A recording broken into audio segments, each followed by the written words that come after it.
Sistem penyediaan air minum (SPAM) menggunakan air baku air permukaan sungai. 1. Pengertian SPAM. Sistem penyediaan air minum atau SPAM adalah satu kesatuan sistem yang berfungsi untuk menyediakan air minum mulai dari pengambilan air baku, pengolahan, penyaluran, hingga pendistribusian ke konsumen. Jika sumber air bakunya berasal dari air permukaan sungai, SPAM harus dirancang agar mampu mengolah air kualitasnya yang awalnya relatif lebih rendah dibanding air tanah karena mengandung sedimen, organik, mikroorganisme, dan potensi polutan lainnya. 2. Komponen utama SPAM menggunakan air sungai. SPAM yang menggunakan air sungai umumnya terdiri dari yaitu 1. Bangunan intake atau pengambilan air baku. 2. Bangunan pra-pengolahan atau sirkening dan air sari. 3. Instalasi pengolahan air atau IPA. Koagulasi, flokulasi, sedimentasi, filtrasi, dan desinfeksi. 4. Reservoir atau bak penampung air bersih. 5.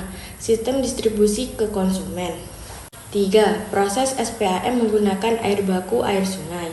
A. Pengambilan air baku di sungai atau intake.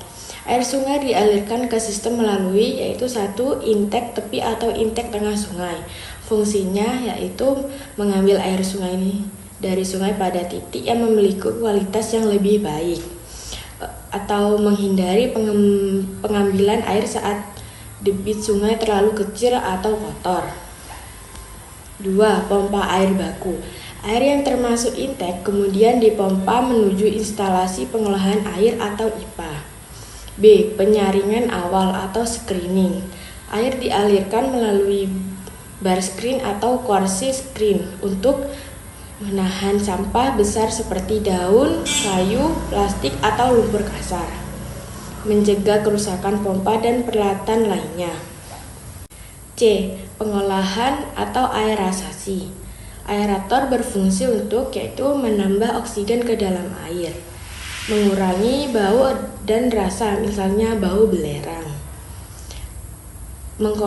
mengoksidasi zat besi atau Fe, dan mangan atau Mn agar mudah dihendapkan, mengalirkan gas beracun seperti H2S.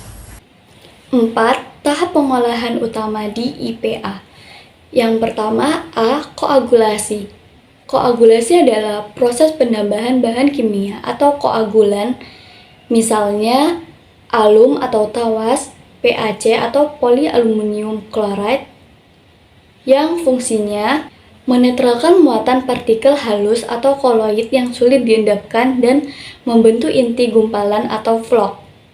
Proses dilakukan di rapid mixer atau pencampur cepat.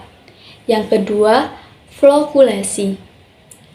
Air yang sudah diberi koagulan kemudian masuk ke tahap flokulasi, yang fungsinya mengaduk secara perlahan agar partikel halus bergabung membentuk vlog besar. Dan vlog besar inilah yang nantinya mudah mengendap. Biasanya dilakukan dalam beberapa ruang dengan kecepatan aduk berbeda, yang biasa disebut flow gradient menurun. Yang ketiga, C. Sedimentasi pengendapan. Pada proses ini, air dialirkan ke bak sedimentasi, lalu vlog-vlog berat akan turun ke dasar bak. Setelah itu, air bagian atas atau supernatan menjadi lebih jernih. Jenis-jenis bak sedimentasi. Yang pertama ada horizontal flow sedimentation, kedua top settler atau lamella plate sedimentation, yang keempat D. Filtrasi atau penyaringan. Air jernih dari sedimentasi masuk ke filter. Filter yang digunakan biasanya ada sand filter atau pasir silika, ada anthracite filter, ada dual media filter, yang fungsinya menyaring sisa partikel kecil yang belum mengendap dan menghasilkan air yang sangat jernih. Filter harus dicuci secara berkala atau backwashing. Yang kelima, desinfeksi. Proses akhir sebelum air disalurkan.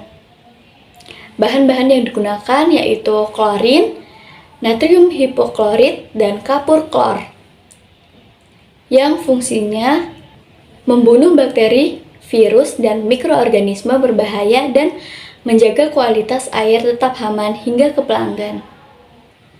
Kelima, penyimpanan dan distribusi. Yang A, reservoir atau bak penampung air bersih.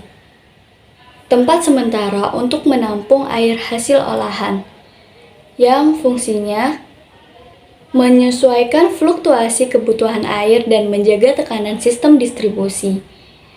Yang B, sistem distribusi.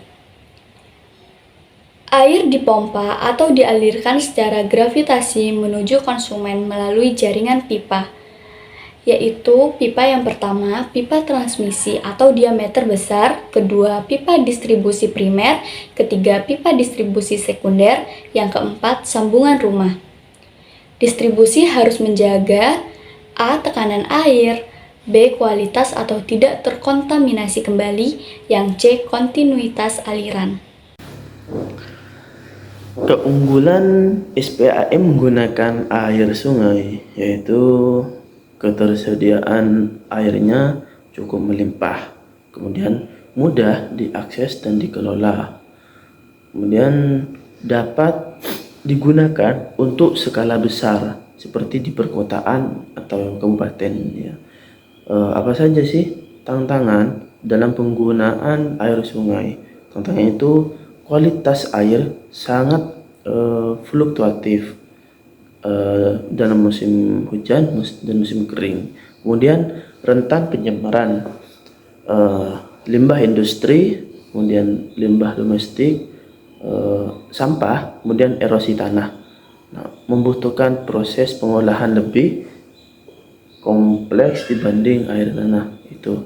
Kemudian kesimpulannya itu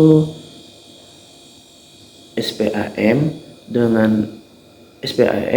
dengan air baku sungai merupakan sistem yang sangat penting untuk memenuhi kebutuhan air minum masyarakat. Itu prosesnya itu meliputi apa saja? Yang pertama meliputi pengambilan air baku, kemudian ada screening, ada aerasi, ada koagulasi, ada flokulasi, ada sedimentasi, ada filtrasi, ada desinfeksi, ada distribusi. Nah, jika semua bagian berjalan dengan baik, maka air yang dihasilkan itu aman dan layak diminum dan memenuhi standar kualitas.